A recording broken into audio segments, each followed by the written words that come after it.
Hey guys, welcome to The Strong Young Man. Since the Paleolithic era, women have always had more value than men because they can bear children. One man can impregnate thousands of women, and so if most men died, proliferation of the species could seamlessly continue. The opposite of this is not true. This insurmountable intersexual inequality has given way to the eternal understanding that men are the disposable sex and women are the preserved sex. Society has always coped better with the loss of a typical man compared with the loss of a typical woman, unless that man brings significant value to society. The concept of females having more value than males is still seen in society today and can be observed through the sympathy, publicity, and assistance that female victims of rape, sexual abuse, and violence experience. If you look at the numbers, males suffer from rape, sexual abuse, and violence at higher rates than women, but receive almost no support. The most prominent illustration that I can make of this social construct is the Birkenhead drill. The Birkenhead drill is a code of conduct whereby the lives of women and children are to be saved first in a life-threatening situation. Whether society can see it or not, men are disposable, and all masculine problems and issues are to take a back seat in the presence of feminine problems and issues. With women being the preserved sex, society has always weighted the importance of feminine issues significantly more than masculine issues. Women, men, politicians, and the intelligentsia continue to embrace this understanding, despite also contending that men and women ought to be equal. Understand that men and women are not the same and have actually evolved to be reciprocal opposites over 2.4 million years of evolution. Part of this evolution is that over time, women have evolved to have a reduced capacity to understand and appreciate masculine problems and sacrifices. Understanding the masculine burden of performance, the sacrifices men make, and the problems that they face is not within the realm of a woman's evolved psychological predisposition.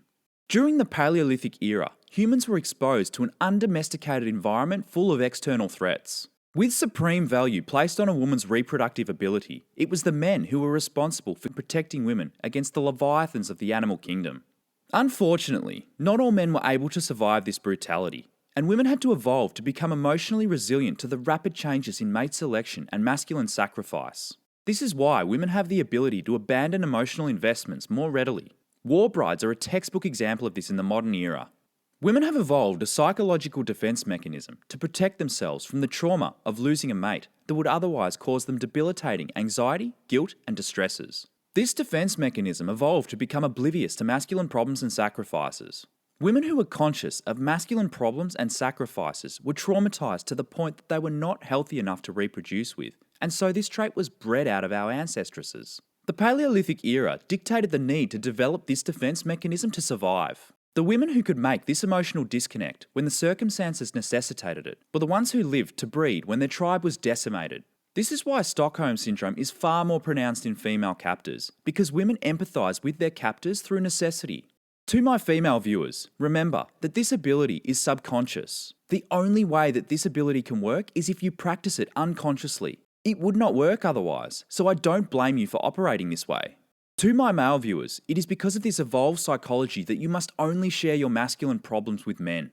All women have a reduced capacity to understand your problems, issues, anxieties, and insecurities. Men will also offer a greater perspective. The male brain has approximately 6.5 times more grey matter, making us better at higher functions like planning, thinking, and logical problem solving.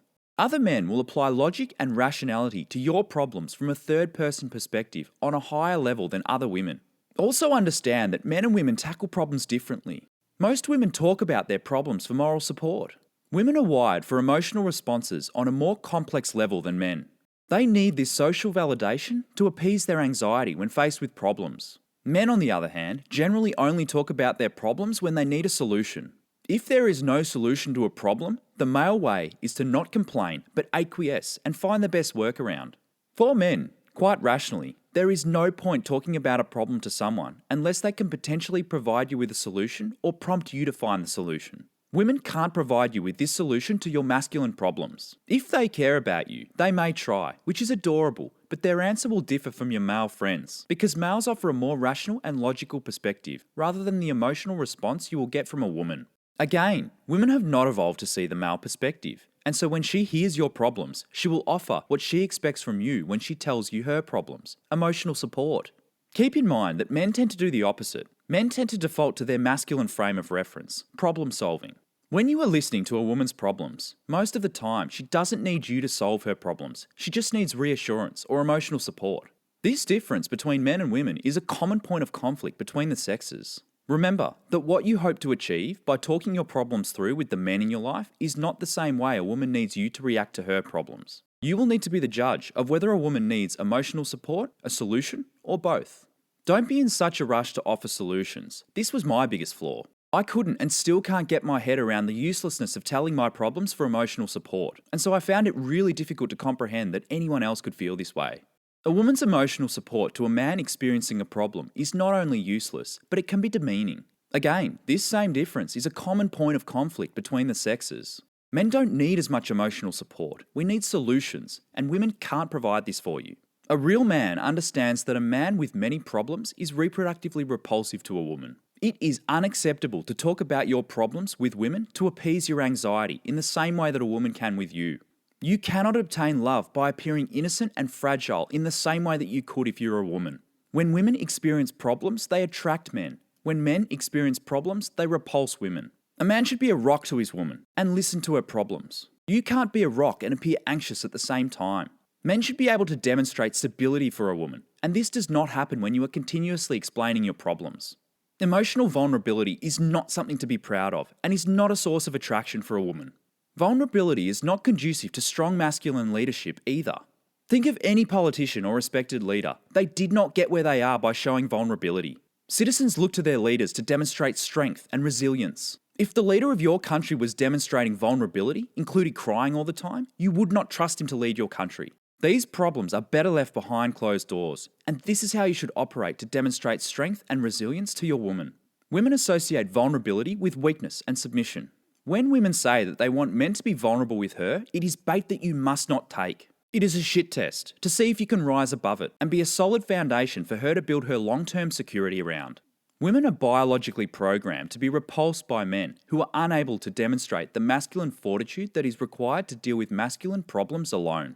Hypergamy demands that men shoulder the burden of this responsibility. Do not think by communicating your vulnerabilities to a woman that you will increase the attraction that she has for you.